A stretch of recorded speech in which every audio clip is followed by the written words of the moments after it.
që sjell cilësi, që respekton qytetarët dhe që e bën Shqipërinë një destinacion europian të dëshiruar jo thjesht për bukuritë e natyrës, por dhe për shërbimin e mirë. Shëndetësia shqiptare po hyn në një etapë transformimesh të reja. Inteligjenca artificiale do të hyjë fuqishëm në shërbimin tonë shëndetësor, fal partneritetit strategjik me një aktor të spikatur botror të fushë. Qendra Spitalore Universitare Nën Tereza do të materializojë partneritetin strategjik me Spitalin San Rafael të Milanos, duke aplikuar një model suksesi në menaxhimin dhe fuqizimin e kapitalit njerëzor të sistemit spitalor. Universiteti i Mjekësisë do të hap kapitullin e ri të partneritetit me Universitetin Vita e Salute të Milanos, me synim diplomat e njësuara europiane. Ndërsa në Fier duam të sjellim një universitet të ri, prestigjos, ndërkombëtar të mjekësisë, për cilin po punojmë me një grup të mirënjohur ndërkombëtar në fushën e arsimit të lartë, dhe i cili do t'i bashkohet praktikës së mirë të Spitalit Memorial. Shqipëria e la stafetën Danimarkës, e cila organizoi samitin e radhës të Komunitetit Politik Evropian, ku ne ishim përsëri pjesë aktive e bisedimeve për të ardhmen e kontinentit. Të barabartë mes barabartësh, teksa vazhdojmë të përparojmë në rrugën e antarësimit në Bashkimin Evropian. Kemi hapur 28 kapituj të negociatave dhe mbeten 5 të fundit, që besojmë se do t'i hapim brenda këtij viti, ndërkohë që vitin e ardhshëm synojmë të nisim me mbylljen e kapitujve, çka shkon në vazhdim në një ecurie rekord të këtij procesi. Këtë javë kemi çelur në Universitetin Politeknik një tjetër program të bukur, punësimi për të rinjt, i cili është konceptuar për vajzat studente që duan të përfshihen në projektet infrastrukturore. Shembulli i OSHE-s, ku po vazhdojnë aplikimet e të rinjve, për të siguruar që brezi i ri të përfshihet pa humbur kohë në punën praktike dhe pastaj në rrugën e karrierës profesionale, është kuptim plot. OSHE ka krijuar deri tani mbi 300 mundësi punësimi dhe ndërkohë ka afro 300 aplikime të tjera të hapura në rajone të ndryshme për inxhinier dhe elektricistë të rinj.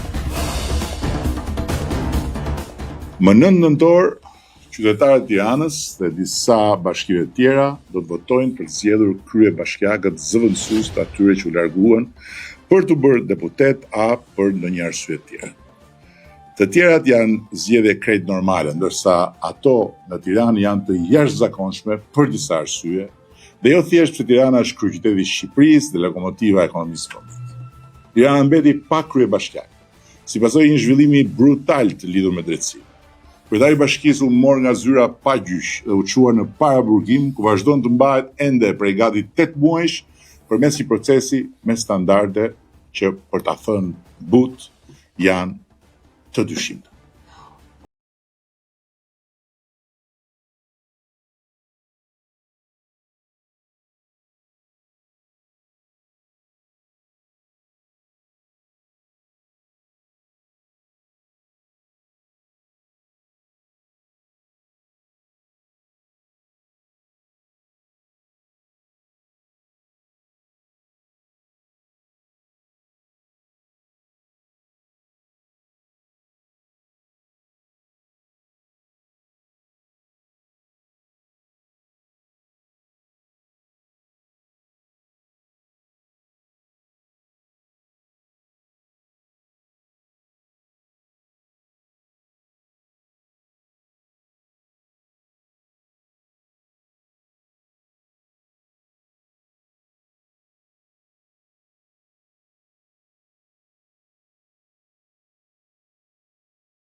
Dhe sot, në këtë epizod të parë të sezonit të 5 të podcastit Flasim, nuk mund të ishte askush tjetër përveç se kryetarja e parë grua e Bashkisë Tiranës, Ogerta Manastirliu. Sot është një hapësirë krejt tjetër, një bisedë krejt tjetër edhe për mua, nga gjitha bisedat që kemi bërë bashkë në sa u bë? 25 vite. Në çerek shekulli, dhe për arsyen krejt tjetër që dihet tani më që ti do jesh kryetarja e re e Bashkisë Tiranës. Dhe mendoj që qoftë ata që na ndjekin, po qoftë edhe unë, kemi të drejtën të dim pak më shumë nga historia jote. Se unë di historinë që nga dita kur jemi takuar në atë furgonin e vogël të zgjedhjeve të para për Tiranën të mijat, por përpara nuk di gjë. Ku ke lindur ti? Është jo e lehtë të flasësh për veten, është më kollaj të flasësh për të tjerë që mund të kenë bërë edhe më shumë. Kam lindur në Tiranë, në një familje të thjeshtë, tiranase. Dy prindrit e mi, mamaja valltare në ansamblin e shtetit, operas dhe baletit, babai ushtarak.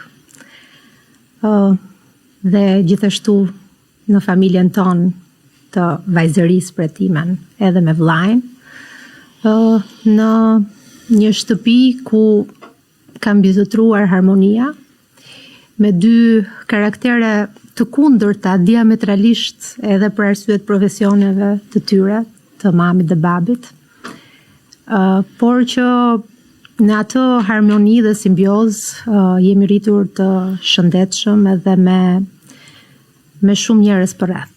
Familja jonë ka qenë më e madhe se vetë familja e vogël, tek shtëpia jonë, 70 metra katror, në ishkin e Mam Partizani,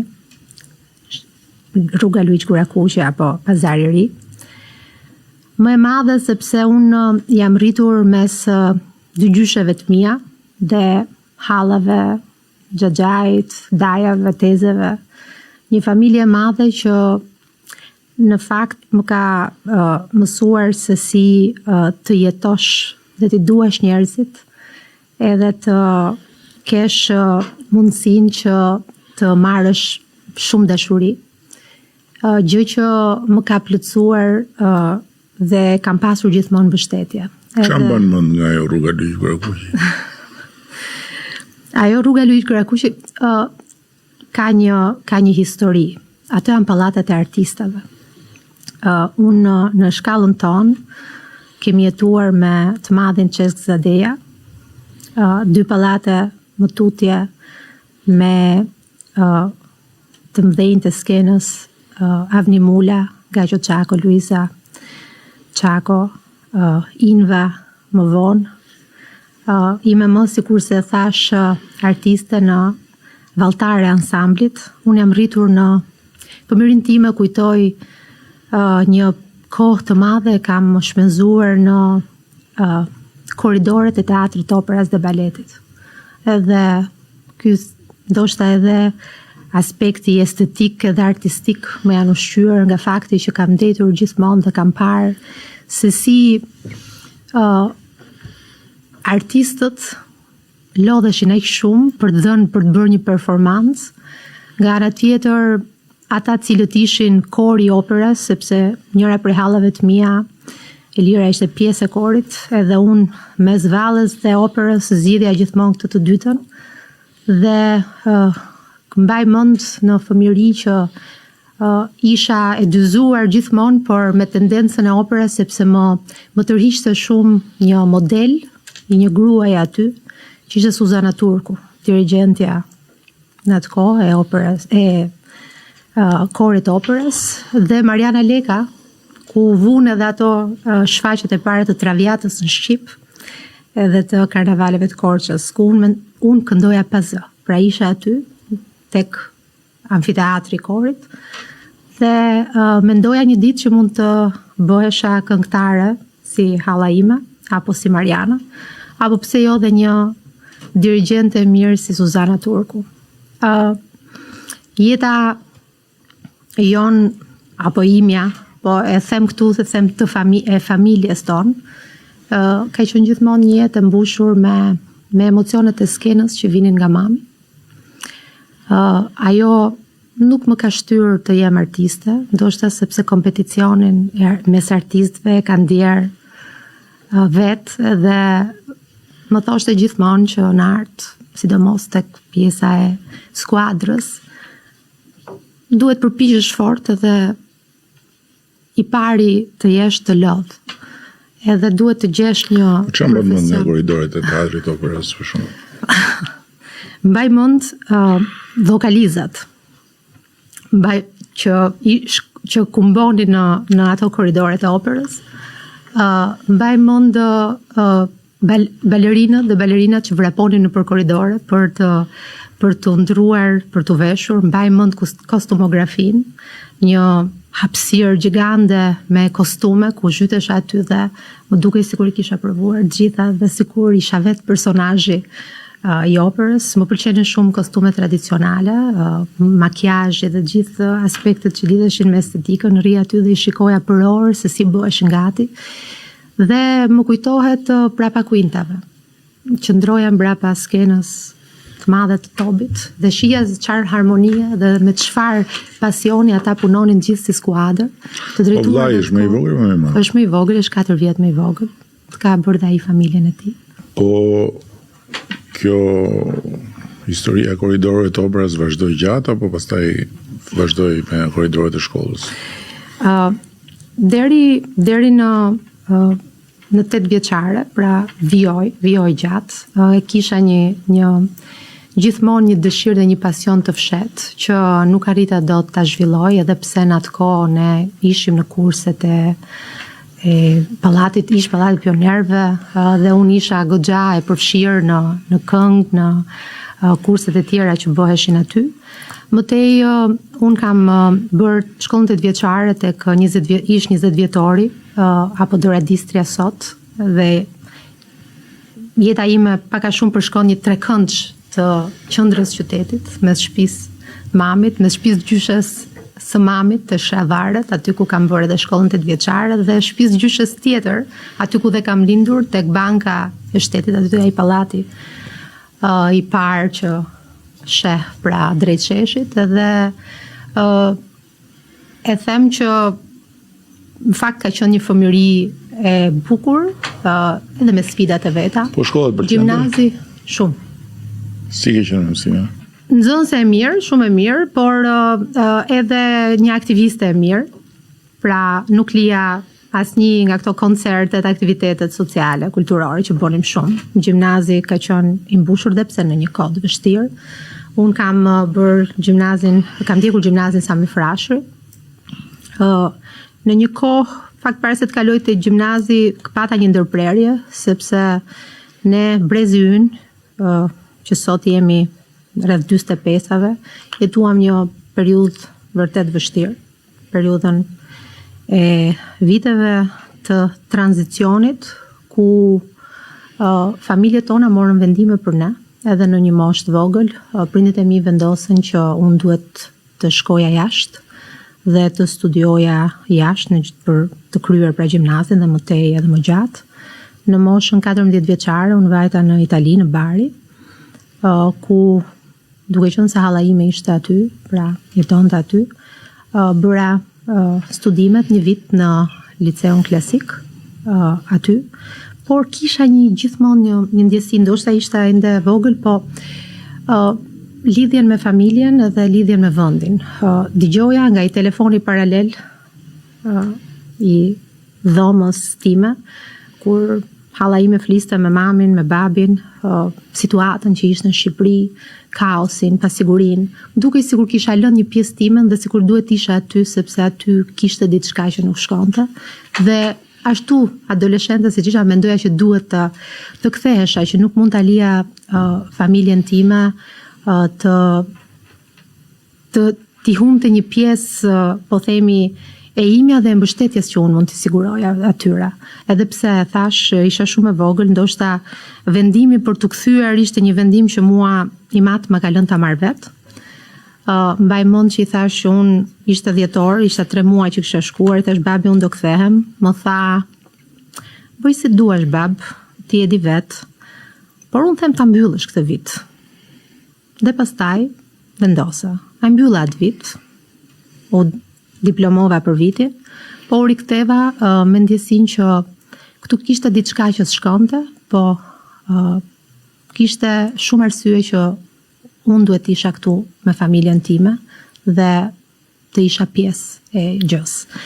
U ktheva tek Sami Frashëri, pra u ktheva në vit dytë sepse viti nuk u quajt, kështu që dhe periudha ishte shumë e vështirë. Mbaj mend 97 ishte një, mendoj për të gjithë ne, për gjithë brezin tonë, një moment i vështirë i historisë Shqipërisë, po edhe një traumë e shoqërisë që ne na ka shënjuar si brez. Në qoftë se kishte diçka që nuk ose u bë si leitmotiv edhe për ne aty në gjimnaz, ishte që ne nuk duhet jemi indiferent, pra duhet që të reagojmë. Dhe secili në mënyrën e vet, secili duke u dedikuar për atë që mund bënim ne si të rinj, brenda shkollës, jashtë mureve të shkollës, fillova që ta ndjej që duhet kisha një rol sa do të vogël. Unë i besoj ëndrave dhe transformimeve të mëdha, po i besoj shumë punëve të vogla. Atyre të përditshme, mendoj që ato sjellin transformime të mëdha. Edhe në gjimnaz, pasi përfunduam, ishte periudhë shumë e vështirë. Mbaj mend që ne shkonim në shkollë me qese plastike, edhe librat i fusnim në qese, sepse mundet që të kishte një armë brenda, që ishin të zakonshme në fakt për atë periudhë, siguria ishte zero, pra kishim një pasiguri të madhe që besoj që u transformua edhe në një forcë për ne. Që e zakonshme e jona, në tërësi e shqiptarëve është rezilienca, është mënyra se si ne gjejmë forcën për të ripërtritur. Edhe nga ajo kohë ne kemi kaluar shumë, kemi mësuar shumë, edhe pse të vegjël. Mendoj që brezi ynë është rritur pak para kohe, edhe për arsye të faktit që adoleshenca jonë nuk ishte një adoleshencë e zakonshme, fëmëria jonë nuk ka qenë një fëmëri e zakonshme. Kemi luajtur padyshim shumë, por jo me ato që kanë patur mundësi bashkëmoshatarët tanë. Kemi qenë inovator edhe në lojra, edhe në aktivitete, edhe me mjete rrethanore, kemi bërë shumë çka që të ishim në një mënyrë apo një tjetër, edhe të ishim baraz me bashkëmoshatarët tanë. Mbaj mend që edhe pse ishte viti 97, ishte gjendje e jashtëzakonshme, ne patëm mundësi që në gjimnaz të kishim një hapje drejt një realiteti komplet tjetër. Fal mësueseve tona, dua ta them këtë se rolin të madh në formimin ton, të brezit ton, e kanë mësuesit tanë. Mësuesja jonë e frëngjishtes, Violeta Kraja, ishte një zysh e jashtëzakonshme. Vuri në sken, ose më saktë në korridoret e Sami Frashërit, një pjesë të Shakespeare-it, Lehen, dhe na çoi një grup vajzash, 6 vajzash, nga gjimnazi Sami Frashëri në konkurset ndërkombëtare në La Roche-sur-Yon, në Nantes edhe në Athinë, për të konkuruar me bashkëmoshatarët. Pra fuqia e jashtëzakonshme që mësuesit edhe mësuesja në rastin konkret, po gjithë mësuesit tanë kishin, që në ato momente që të kaosit, të pasigurisë, ajo drita e shpresës, ajo drita në fund aty tunelit na ka dhënë dhe ne, mendoj unë, jo vetëm mua, po gjithë shokëve tanë. Edhe jam e bindur që edhe roli mësuesve të tjerë në gjithë vendin ka qenë i tillë që ne na ka mbushur me shpresë, që pavarësisht asaj që po kalonim, kishte një mundësi që ne të gjenim atë dritën e shpresës, por dhe ajo që ishte drita e shpresës që ajo që ti merr brenda vetes, dhe besoj që ajo ishte ushqimi më i madh që neve na ka dhënë shkolla për te dijes dhe aftësive, mënyra se si ne na kanë instruktuar, mësuar edhe mbështetur mësuesit. Dhe si e mbarove gjimnazin, me çfarë mendimesh, me çfarë ambiciesh? Kisha në fakt një ëndër. Drejtësia ishte ëndra ime për të studiuar. nuk arrita të fitoj drejtësinë, studimet në drejtësi, por gjyqja ime që ka patur një rol shumë të rëndësishëm te unë dhe unë e përdor gjithmonë, kam tashmë transformuar dhe në një filozofi timen të jetës. Më thoshte gjithmonë që mos u hidhruar, mos u gëzo i gëzuar. Dhe sigurisht kisha aplikuar, shkencat e natyrës më kanë tërhequr gjithmonë. Dhe kimia ishte një tjetër pasion i fshehtë në aspektin që e shihja kimin si përbashkimin e dy elementëve, para të logjikës dhe e dyta të imagjinatës. Domethënë, dhe më pas arrita që edhe ta përkthej pak edhe si një lloj metafore për jetën, për atë që na ndodh, që sa i rëndësishëm është ekuilibri. Edhe kimia në fakt ka qenë, ose më saktë studimet në degën e kimisë më kanë dhënë shumë në raport me aftësitë analitike, racionale, por edhe për të kuptuar jo vetëm formula edhe ekuacione edhe variable, por më shumë për të kuptuar rëndësinë e ekuilibrit. Edhe një reakcion që të qëndrojë duhet vendosur në një ekuilibër. Është shumë e rëndësishme që të dish të vendosësh ato balancat e duhura. Uji për shembull, ne dim që ka 2 atome hidrogjen, 1 oksigjen, H2O. Por në qoftë se ti shton 1 atom oksigjen, ai bëhet në peroksid hidrogjeni, pra nga një, po themi, ujë jetës, bëhet një substancë apo një lëndë e cila dekoloron, apo në qoftë se përdoret në një përqendrim caktuar apo me shumicë, krijon oksidim. Pra, në një lloj mënyre ka qenë një deg apo një përgatitje për një profesion të nesërme. Nuk e kisha menduar që nuk do të punoja në këtë fushë, sepse kimin fillova të pasionohesha dhe mendoja gjithmonë që ta shihja veten në një laborator shkencor, duke punuar për cilësinë e ajrit, për mjedisin, duke punuar për pse jo për substancat ndryshme, pse jo për parfume apo edhe për barna, pse jo. Pra e shikoja veten në një laborator të madh. Edhe gjithmonë më ka intriguar, edhe më ka pëlqyer të punoj në laborator. Atë kimia shumë e bukur. Të rëmbejnë ato ngjyrat e reagentëve që ti shikon aty, edhe është si magji. Pra ka të bëjë shumë me mënyrën se si ti e shikon, pra edhe atë që ti studion, edhe është një kombinim i bukur i magjisë edhe i logjikës. Mirë po, ç'a ndodhi? Mirë po, përfundova, përpara se të përfundoja studimet kimisë, kimia ka qenë të paktën në kohën tonë studimet integruar 5 vjet. Më vjen një telefonat nga një shoqja ime dhe më thotë që Ogerta duhet, nëse do, mund të vish në një organizim të Partisë Socialiste për të bërë disa pyetësor, duke qenë se po afrojnë zgjedhjet lokale dhe nëse ti do të jesh pjesë e këtij grupi të rinj që do të shkojnë nëpër qytet për të mbledhur opinionet e qytetarëve se çfarë duhet bëjnë për qytetin, më mirë, më shumë, mund vish.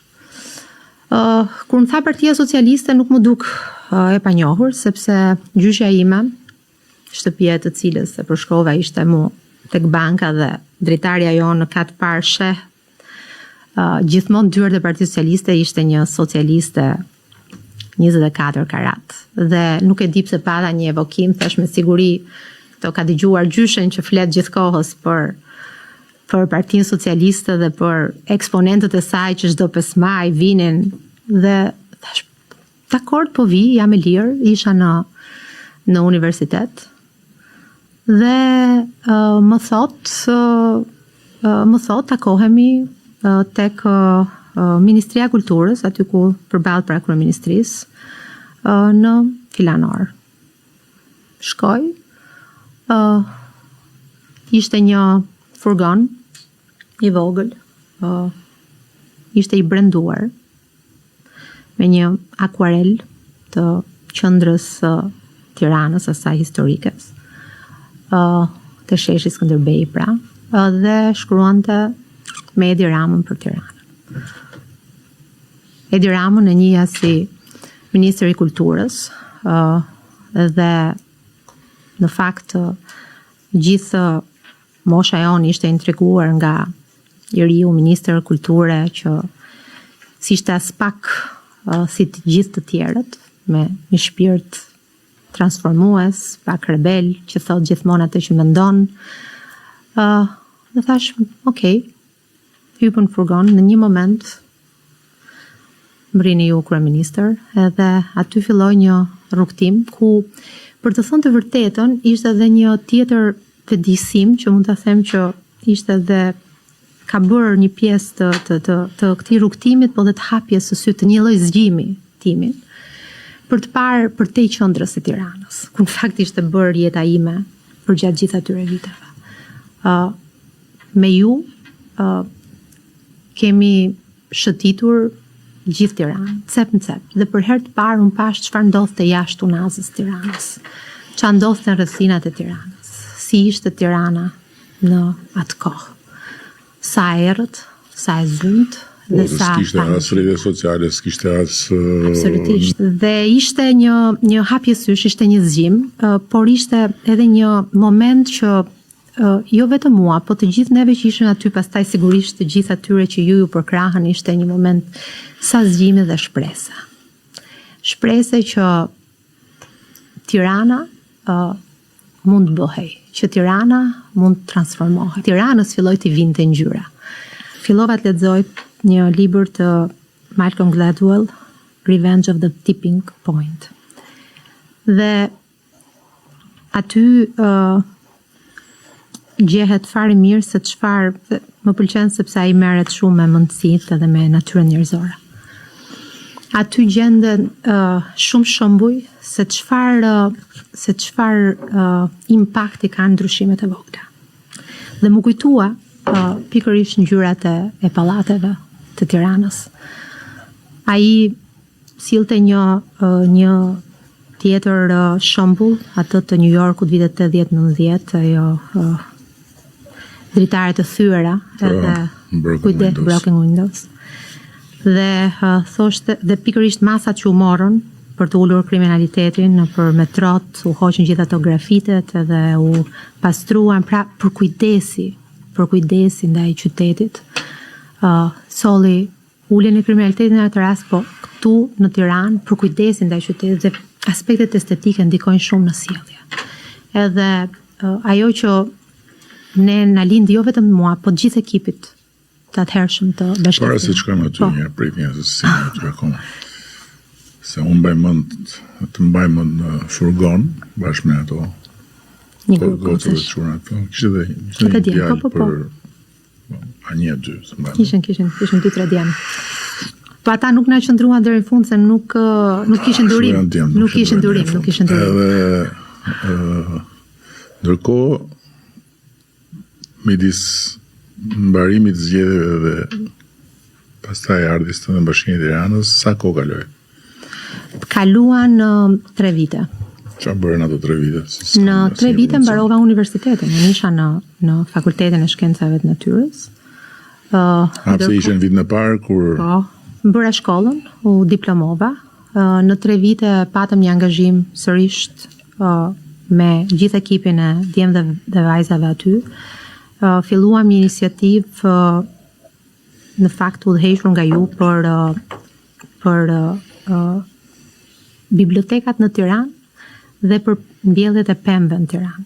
Edhe sa herë që në fakt kaloj më kujtoheni ju, sepse gjithë Muhamet Gjellesha, gjithë rruga e kombinatit, komplet nga bulevardi Materniteti i Ri, dhe gati të gjitha rrugët e Tiranës, mos them pastaj rruga Kavajës, rruga Durrësit gjithashtu, u mbollën atë periudhë, pra 2000-2003. Dhe sigurisht vazhdoi më pas gjelbërimi i qytetit.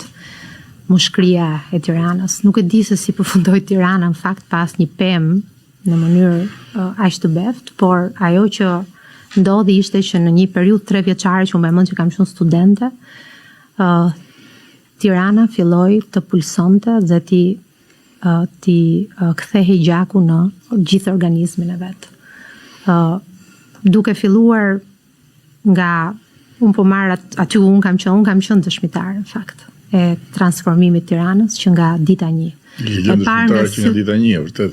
Që nga dita 1. E kam parë me sytë e një studenteje, e kam parë me sytë e një të reje, më pas me sytë e një profesioniste, po themi të re, të sapo diplomuar. E kam parë me sytë e një gruaje, e kam parë me sytë e një nëne, dhe besoj që si dëshmitar, jo vetëm unë, po gjithë ekipi, qytetarët janë dëshmitar. Kemi parë se çfarë ndryshimi ka ndodhur në Tiranë në ato vite të sfiduese dhe me plot vështirësi. Pastaj mbarove shkollën edhe erdhe në bashki. Dhe pastaj aplikova për të qenë pjesë e një njësie që ishte krijuar, që ishte njësia e koordinimit të projekteve me donatorët dhe me komunitetin. Dhe aty fillova si specialiste në Bashkinë e Tiranës. Punova për rreth 2 vite në atë pozicion. Mëtej në 2005 aplikova për drejtuese të shërbimeve sociale dhe strehimit në bashki, ku punova deri në vitin 2011. Së bashku me ju. Shërbimet sociale në Tiranë gati ishin të panjohura. Nuk ekzistonte, s'kishte. Nuk ishte. Hapëm qendrat e para sociale për njerëz në nevojë, që nga qendra kombinat të qëndrojmë së bashku, që është edhe sot, sigurisht është bërë më e madhe, me më shumë kapacitete, Tirana është rritur. Tek qendra për fëmijët e rrugës, tek Zëri i Popullit, prapa. Filluam të ndërtonim një sistem të përkujdesit social, që sigurisht që kishte filluar në 2000 dhe filloi të rritej dhe të zgjerohej, më shumë përkujdes për nënat e vetmuara, kryefamiljare, më shumë përkujdes për të moshuarit, për fëmijët e rrugës gjithashtu. U ngrit një sistem i mbrojtjes sociale në nivel lokal, i cili për të thënë vërtetën ishte i pari në Shqipëri. Nuk njihej fare koncepti i shërbimit social, i përkujdesit ndaj tjetrit në raport me sistemin publik gjithmonë. Dhe strehimit social. Strehimi social ishte ligji i parë i strehimit social i 2005-s, filloi të aplikohej në fakt në Bashkinë e Tiranës. Dhe ne fal edhe gjithë përpjekjes që u bët për të patur edhe një kredi të Bankës së Shtetit të Evropës, CEB-it, u ndërtuan banesat e para sociale, 419 banesa në Shkozë, në zonën e Shkozës, një model në fakt shumë i mirë, për kohën, por që i ka ndetur dhe kohës. Më pas, në 2011-ën, unë largova nga bashkia dhe ti u largove nga bashkia. Direkt. Mos gabohem.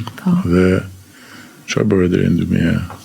Në 2011-ën ne na larguan nga bashkia ata cilët ato zgjedhje për ne u bodhen. Dhe ne nuk u larguam kryeministër, dhe këtë ju a them as nga, ose më saktë ju me punën tuaj, as nga ajo që qytetarët donin për të ardhmen e Tiranës dhe pastaj treguan dhe për të ardhmen e Shqipërisë në 2013. Po Tirana vërtet që për ne ishte një histori sa besimi i njerëzve dhe suksesi për të rilindur kryeqytetin dhe vendin ku ne jemi lindur dhe u rritëm. 2 vitet më pas kanë qenë vite ku unë kam punuar me një grup me 2 kolegët tonat të bashkisë në atë kohë. Kemi qenë pjesë e një programi konsulence për bashkitë në Shqipëri, kam parë aty nga afër dhe këtu ishte pjesa tjetër e prap një vetëdijsim i ri për se si ishin bashkitë në Shqipëri. Që nga bashkia e Kurbinit tek në Burrel apo në Sarandë dhe në bashki tjera ku vajtëm për të dhënë eksperiencën e akumuluar për planet sociale, për strategjitë e zhvillimit social dhe ekonomik bashkive në modelin e Bashkisë Tiranës. Besoj ka qenë një punë modestisht e mirë e bërë për e cila ka qenë për mua një eksperiencë akumuluar për të parë një realitet tjetër nga Tirana. Tirana në 11 vite pësoi një transformim epokal, ndërkohë që bashkitë e tjera kishin një diferencë të madhe krahasuar me Tiranën, sigurisht për nga pikpamja e burimeve njerëzore, por edhe të mënyrës se si i bënin gjërat, shpejtësisë dhe të vizionit patjetër. U përpoqëm të punonim në këtë raport pra të këshillimit, të konsulencës, të hartimit të planeve strategjike. Dhe për 3 vite unë u angazhova këtu, ashtu sikurse u angazhova dhe si pedagoge e jashtme në universitet, në Fakultetin e Shkencave të Natyrës, duke u kthyer laboratorëve me idenë për të vijuar kontributin dhe për të kthyer në atë mjedis dhe për të dhënë çfarë kisha akumuluar dhe çfarë më duhej gjithashtu edhe të zhvillohesha për të mos e lënë pas edhe atë pjesë. Por jeta është ajo që ndodh kur do bërë plane të tjera, kështu thon. Një thirrje tjetër erdhi në detyrë, sigurisht angazhimi im politik pra në parti ka qenë për herë edhe në 2013 sigurisht kam qenë pjesë e deleguarve në një prej njësive, në fakt në 2009 që më pas u riktheva më vonë, sërish si debutete aty. Më thirrët dhe më besuat të menaxhoj Qendrën Spitalore Universitare Nën Tereza. Për mua ishte tërësisht e pa imagjinueshme, me para njëherë përfshirja në një detyrë aq me përgjegjësi dhe në një sektor jetik, siç ishte shëndetësia, siç ishte Qendra Spitalore Universitare.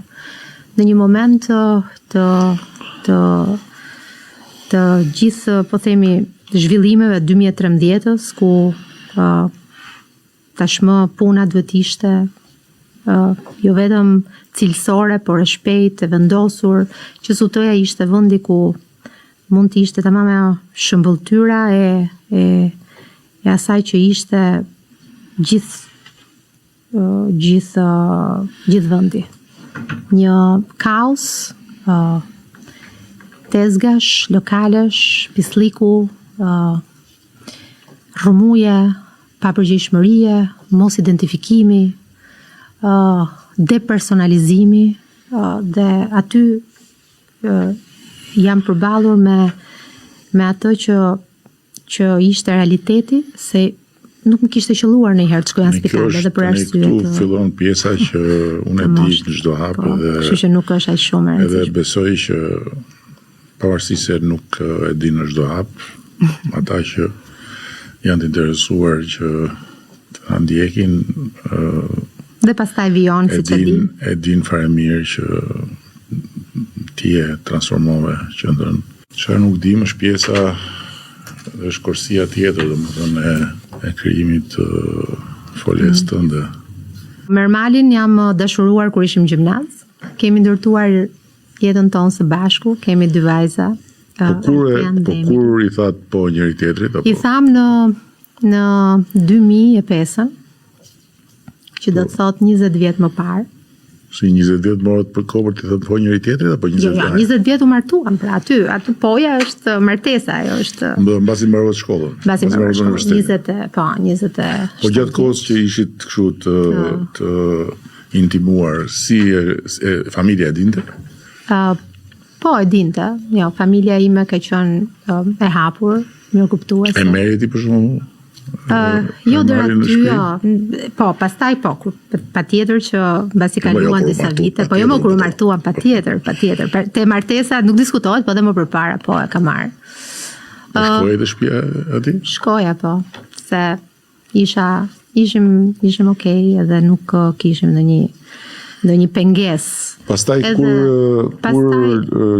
u bëre mam? Kur u bëra mam në po të njëjtin vit që ne vendosëm të martoheshim, nuk e bëm me plan, po ndodhi. Erdhi Altea, kurse Emily që erdhi në 2009 dhe më pas ajo që mund të them për familjen tonë të vogël është që Po të vogël, jo, në rregull. të vogël.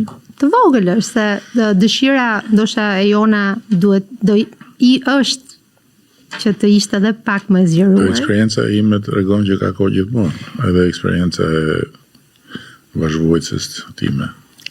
Ka kohë, them dhe unë gjithmonë, po gjithsesi çdo gjë është në kohën e duhur. Por e kuptoj që ky vendim është kryesisht në shpatullat e pjesës femërore, sepse Eksakt, edhe duhet ta bësh çdo gjë. Unë kam përshtypjen që gjithë ky rrugtim edhe me intensitet më ka bërë të kuptoj që çdo gjë duhet të ketë kohën e vet, edhe ti mund të bësh shumë gjëra, por nëse nuk i jep kohës vet edhe kohë, është një gjë, është njësoj sikur mos e ke jetuar fare. Kështu që edhe të marrit vendimin për të patur një familje më të madhe, duhet të kesh kohë për t'ju përkushtuar, edhe për t'ju dedikuar atyre. Kështu që koha ime kryesisht ka qenë shumë e limituar, edhe për veten time, edhe për familjen time, për arsyet gjithmonë të këtij rrugtimi që unë kam patur. Për të thënë vërtetën, familja ime e vogël, po dhe ajo e madhe, nuk e ndaj dot. Është forca ime e madhe. Ermali është padyshim kolona ku mbështetem edhe ku gjej atë prehjen, sepse më ka lehtësuar shumë edhe nga ato angazhime, së bashku sigurisht edhe me prindrit tanë, nga ato angazhime që unë duhet i kisha si nën në raport me vajzat. Të shërbesh për tjerët është shumë mirë, është një mision dhe unë e quaj të tillë, por shërbimi fillon tek familja dhe pastaj ti aty mësohesh se si të shërbesh. Dhe unë besoj që në kuptim edhe të asaj që unë kam jetuar si vajzë, pra në familjen biologjike të vajzërisë, po edhe këtu, gjithmonë kryefjala jon ka qenë puna dhe puna e bërë me njëri tjetrin, pra nuk i kemi patur ato rolet shumë të definuara siç janë në disa familje, po themi klasike, që mami duhet bëj këtë, babi duhet bëj këtë, që tek pjesa e familjes time të parë, pra mamit, babit, të vajzërisë, ne i kemi parë gjërat si të ndihmojmë njëri tjetrin, si t'i bëjmë gjërat, pak rëndësi ka kush i bën ato. E njëjta gjë na ndodh edhe këtu me Ermalin, neve komplementojmë njëri tjetrin, kur nuk jam unë është ai, kur nuk është ai jam unë, kur si jemi ne është mami. Unë di mirë se ç'është për gruan që ta ketë burrin kryetar bashkie, kryeministër, e di shumë mirë që ç'a do të thotë. Edhe është një peshë edhe një sakrificë askush nuk e kupton, si kërkohet ta kuptoj. Unë përpiqem deri diku ta kuptoj, po jam i bindur që as unë nuk kuptoj deri në fund se çfarë peshë është, po se si është për burrin që ka gruan në një detyrë që të kërkon shumë kohë, shumë energji, dhe unë e di nga puna e përbashkët që ti nuk ke njëri orari në kuptimin që shkon në punë në 8 dhe në orën 4 mbyll derën, kështu që si e përballon bashkëvuajtësi këtë? Do ishte mirë që të merrnit në një bashkëvuajtës këtu për ta kuptuar tamam ta thoshte, por në pamundësi për të qenë. Nuk kam asnjë lloj kuraje ta bëj këtë, sepse jo, duhet të përballemi me jam fajtori kryesor unë në këtë punë, kështu që s'kam asnjë kuraje ta bëj këtë përballje, po pyes kështu në anën. Nuk flas dot për sakrificën që ati duhet bëj nga pikpamja e kohës që unë nuk jam në shtëpi. Është janë shumë angazhime. Por edhe shumë anë të tjera. Megjithëse tani vajzat janë arritur. Vajzat e arritur dhe janë bërë edhe kritizerët e mëdha tonat. Ndonjëherë kur nuk të kanë pranë, edhe shikojnë pak edhe me cinizëm. Fakti që ti si aty, po për çfarë po përkushtohesh, pse nuk je me ne? Dhe në fakt, për të thënë të vërtetën, ato edhe pse të vogla. Tani tashmë Altea bën 20 vjeç, Emili është 16. Janë mjaftueshëm të mëdha për të kuptuar çfarë ndodh, për të kuptuar shumë çka, edhe për të më dhënë pse jo edhe sugjerime, edhe për të bërë kritika të nevojshme. Dhe sa vjeç është tani? Altea është 20. Studion për arkitekturë në Universitetin Politeknik. Emili është në vit 2 gjimnaz. Ndërkohë që në familjen tonë të vogël kemi shumë diskutime dhe edhe kjo është një temë diskutimi, pra sakrifica që babi ka bërë në fakt edhe në aspektet të... E thonë këto. E thonë ato, patjetër. Sigurisht që në familje kemi edhe diskutime tjera, kemi edhe debate, po kemi edhe dilema tona, ndonjëherë që janë edhe shumë të forta. Nuk e diskutoj. Por në tërësi jemi përpjekur që të gjejmë arsyen e mirë përtej asaj që ndodh. Për të thënë që ja vlen për të bërë sakrifica edhe në raport me ato që ne duhet që të lëmë si njerëz dhe si qytetar në këtë vend. Edhe besoj që kjo më ka bërë mirë jo vetëm mua, se të kesh, unë nuk besoj që do të isha dedikuar dot në orë pa orë nëse nuk do kisha një familje që më mirë kuptonte kaq shumë. Dhe sigurisht që jam gjithmonë në borxh me ta, me gjithë familjen, me Ermalin, të parin, me ti me vajzat sigurisht, dhe me të gjithë, edhe me shokët, edhe me miqt, sepse kjo puna edhe kjo jeta të bën pak të izoluar edhe të bën pak të distancuar, jo me dashje, por sepse kështu është, sepse ti duhet të angazhohesh shumë tek punët që të takon t'i bësh. Bën me pyet si e pritën këtë asamblen e fundit familja vogël? Teja më tha si ka mundësi që nuk të pyeti. Emili më tha, po mirë, nuk e çfarë ti bësh tani, do e bësh edhe këtë gjë. Ermali ishte në fakt i vetmi që nuk e di pse në rreth herë të tjera ka ndodhur, po kësaj radhe nuk më shkruajti direkt dhe as nuk më komunikoi shpejt.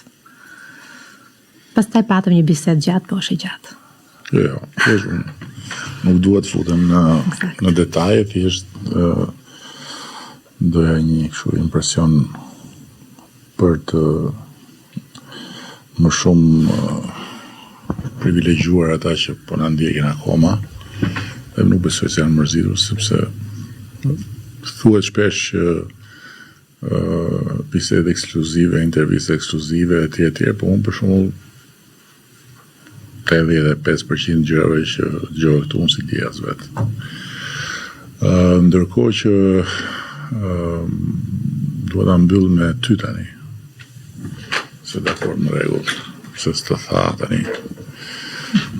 Përgjigja pse s'të tha është s'ka njëri perfekte dhe i ka defektet e veta. Po përtej kësaj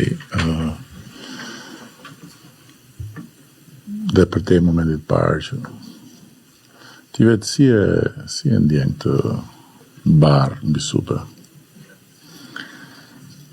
E para, kryeministër, mua nuk më shëdën rasti t'ju shpreh mirënjohjen për besimin. E shoh si një përgjegjësi shumë të madhe, një sfidë të përbashkët në atë që secili prej nesh si qytetar duhet të bëj për vendin e vet dhe të japi për vendin e vet. Tirana është qyteti 1 milion banor, Tirana është rritur, Tirana është sa sfida jon, aq edhe krenaria jon. Edhe pikërisht se ky qytet na ka bërë krenar, na bën krenar, do na bëj krenar. Mendoj që ja vlen çdo sakrificë për ta marrë përsipër dhe përgjegjësia që mua më është ngarkuar për të çuar përpara transformimin e Tiranës është një përgjegjësi që e mbaj mbi supe, jo vetëm. E mbaj me ju, si ekipin e qeverisë, sepse është një gjë që të dish që je vetëm në një betejë, por është diçka tjetër të jesh në një ekip që transformon Shqipërinë, e modernizon dhe çon Bashkimin Evropian dhe sigurisht që unë jam thirrur në detyrë. Dhe kjo është një thirrje në detyrë për një mision historik dhe nuk e shoh këtë detyrë thjesht si një detyrë të radhës. E shikoj si një përgjegjësi tek e cila varet e ardhmja e qytetit. Varet që nga përditshmëria e njerëzve. Si ta bësh qytetin më të jetueshëm, si ta bësh qytetin më të gëzueshëm, si të mund të ndërtojnë familjet kujtime. Dhe besoj që ajo që më bën ta dua punën time, të gjitha punët. Kam besoj një prej pikave të dobta mund ta konsiderosh që unë dashurohem me punën që bëj, pavarësisht çfarë detyre mbaj. Pra, futem me tëra dhe përfshihem në punë. Dhe ju kam thënë dhe ju, për mua nuk ka rëndësi as pozicioni, as karrika, nuk ka rëndësi fare ku jam në skuadër, për mua ka rëndësi kontributi. Dhe për mua ka rëndësi që secili në njësinë e kohës që është dhënë për të kontribuar, të bëj më të mirën e vet. Të japim më të mirën nga vetja. Skuadra ka rëndësi, ajo është suksesi është i skuadrës, nuk mund të jetë njeriut. Patjetër që në një detyrë caktuar është dikush që udhëheq, është dikush që është si në një skuadër në sport, edhe unë nga sporti fillova të kuptoj edhe më shumë në detyrën që mbajta, po është fiksi në sport. Ka kush mbron, ka kush sulmon, ka kush bën strategjinë dhe secili duhet të jetë në pozicionin e vet për të bërë atë që i është dhënë për të bërë. Historia ime se kisha menduar asnjëherë në fakt, tani që rikthehem, nuk është një histori e parashkruar. Është një histori besimi. Është një histori besimi, patjetër nga ju, që më keni njohur përmes punës, nga njerëzit me cilët kam punuar, në shumë sektor dhe mbi gjitha nga qytetarët. Tani do të them një gjë këtu se kjo është e rëndësishme, besoj edhe në këtë rast, jo në këtë rast, vetëm në këtë rast unë je dëshmitare, po je dëshmitare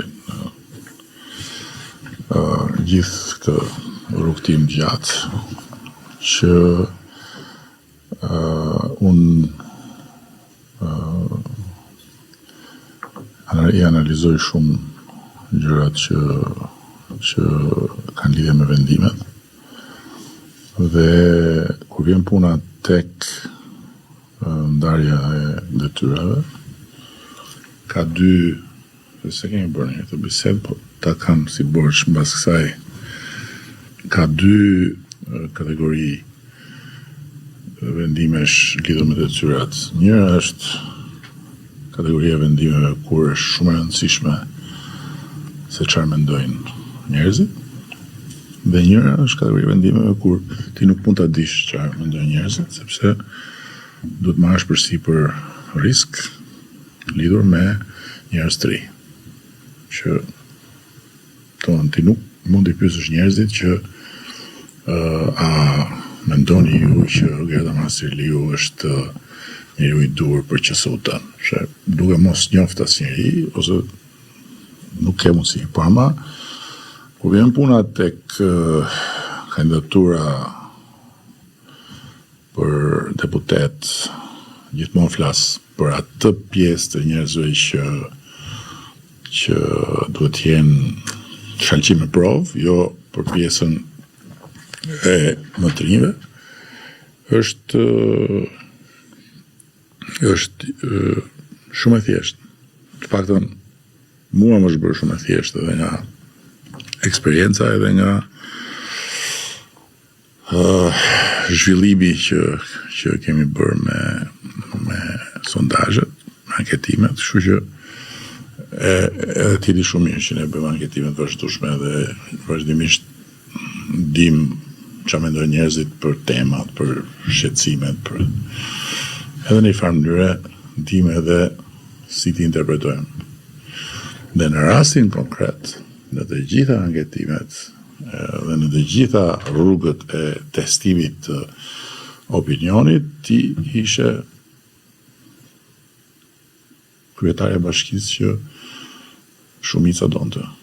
Me diferencë nga çdo lloj emri tjetër që kemi testuar. Dhe kam dhe dëshmitar për këtë. Kjo është arsyeja pse mos kisha çat pyesja. Edhe pse prap s'do pyesja, po domethënë kjo ishte akoma më e thjeshtë. Kjo ishte Ogerta Manastiriu, siç nuk e kishim njohur, se edhe unë nuk e njeh në një pjesë të madhe.